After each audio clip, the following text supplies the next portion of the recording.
Look, you have to understand something fundamental. We are talking about a titan. We are talking about a man who didn't just inhabit the world. He structured the very manner in which the West and the East conceptualized the relationship between the biological reality of the body and the transcendent potential of the soul. This is Ibn Sina, known to the Latin world as Avicenna, and if you think he's just some dusty figure from the 11th century, you are dead wrong. He was a polymath in the truest, most terrifying sense of the word. He was a man who took the fragmented wisdom of the Greeks, synthesized it with the burgeoning spirit of the Islamic Golden Age, and produced a corpus of work so intellectually dense and practically effective that it governed European medicine for 600 years. 600 years. Think about the competence required to hold that kind of authority over the human race. Before we dive into the belly of this beast, I want to ask you something. Look at your own life. When you are faced with a problem that seems insurmountable, whether it's a physical ailment or a psychological crisis, do you seek a shallow fix? Or do you have the courage to look for the underlying principles?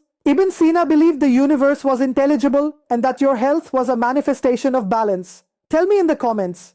Do you believe we've lost that sense of wholeness in our modern, specialized world? I want to see a real discussion down there. Now let's get into the why. Why does Avicenna matter? Because he understood that the Canon of Medicine wasn't just a textbook. It was an attempt to categorize the totality of human suffering and provide a map out of it. He saw the human body as a microcosm of the divine order. He wasn't just looking at symptoms. He was looking at the Logos manifested in flesh. He began his life in Afshana, near Bukhara, and by the age of 10, he had memorized the Quran. By 18, he had mastered logic, mathematics, and physics. And then he hit a wall, Aristotle's Metaphysics. He read it 40 times. 40 times. He had it memorized, but he didn't understand it. That's a lesson in humility right there. It wasn't until he found a manual by Al-Farabi that the scales fell from his eyes. He realized that existence itself is the primary miracle. He developed the floating man thought experiment centuries before Descartes even picked up a pen. He asked, if a person were created in a vacuum, eyes veiled, limbs apart, sensing nothing, would that person know they exist? His answer was a resounding yes. The soul is self-aware, independent of the sensory data of the world. That is a profound claim. It suggests that there is something in you that is not merely the sum of your biological parts.